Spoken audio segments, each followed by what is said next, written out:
Right, I think it's a little weird that you have a radar, but what's on it?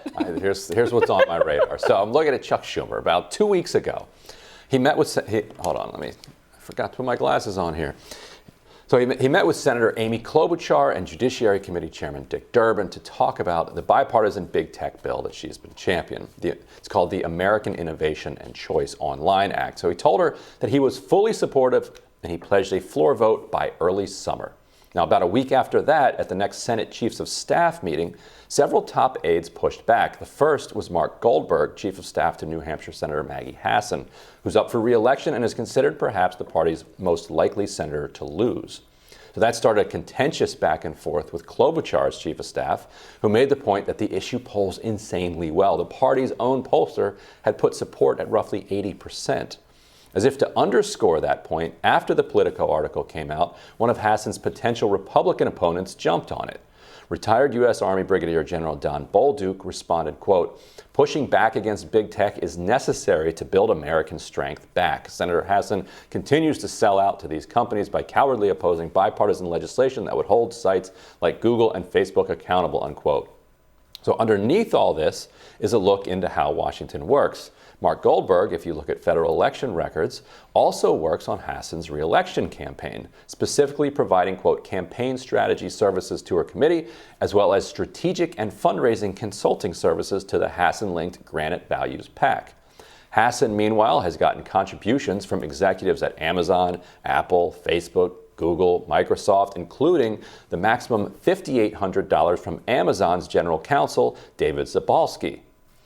Now, on Wednesday, Zapolsky tweeted out a link to a new blog post on Amazon's website decrying Klobuchar's antitrust legislation.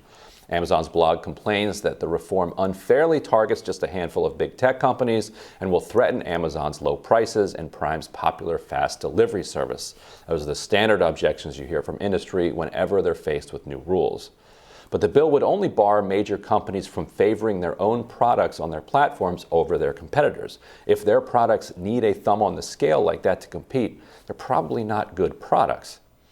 But maybe there are good objections to the bill, but the contributions raise the question of whether these decisions are being made for the good of the public, to do what's smartest politically, or to raise more money from big donors. Now, this is the kind of legislation that has huge public support, but huge money and power behind the scenes against it. So before it came up for a vote in the Judiciary Committee, it didn't have a majority of co-sponsors. Yet it passed in a landslide 16-6 because the public strongly supports it and nobody wants to get on the wrong side of it. The only way to kill it then is to keep it from coming up for a vote. Pretending it's bad politics isn't a serious argument. Siding with big tech is the bad politics. And yesterday, a coalition of 24 organizations sent a letter to Schumer urging him to put the bill on the floor. If he does, it could end up being one of this Congress's biggest bipartisan achievements, but they'll have to be forced to do it. And this is not specifically about Hassan's chief of staff, but the other thing that happens as you get closer to an election is that a lot of staff start wondering what's next for them. Mm-hmm. Whether their member is going to come back or not, because a lot of staff don't last as long in these jobs as their members do. So the next jobs for them are on K Street. Right. And so you're like, all right, well, should we take this vote on this big tech bill?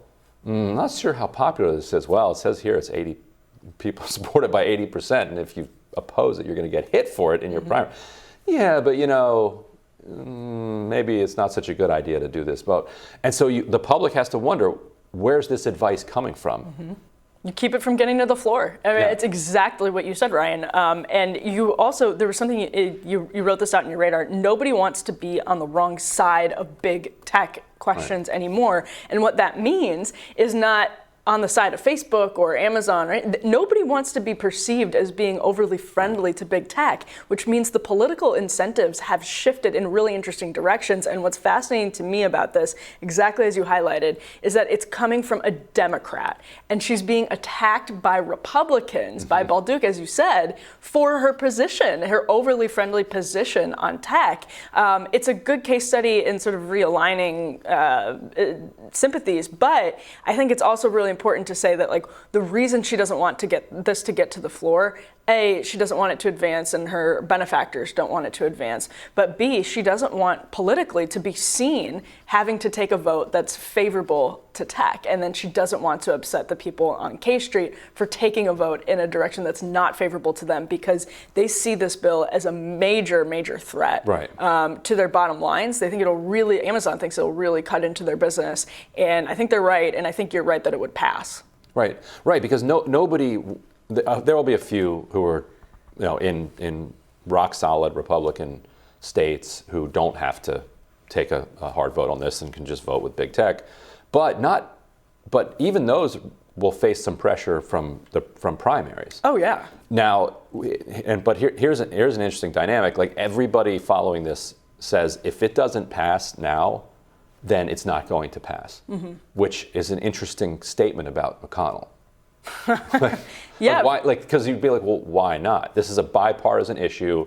Trump is for it. A lot of Republicans are for it.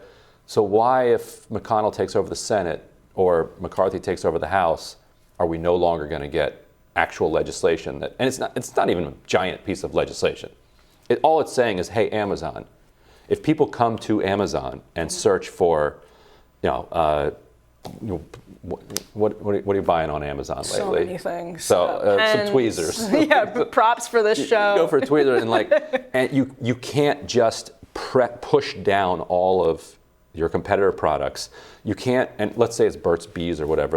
Amazon can't create Amazon's Burt's Bees, and then every time somebody searches for Jeff's Bees, Bezos Bees, and you type in Burt's Bees, and you can't find it. All you can find is Bezos's Bees. Yeah.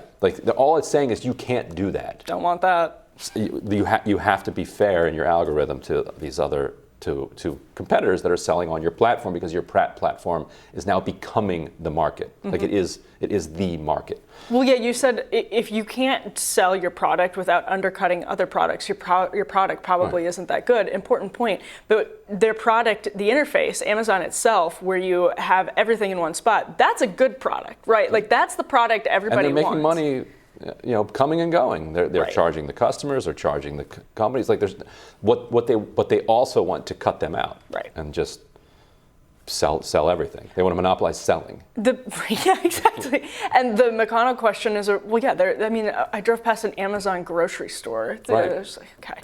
But McConnell is a really interesting point, because this is, and what Schumer does is really interesting on this question too. Schumer, whose daughter works for Facebook, right? And I think another.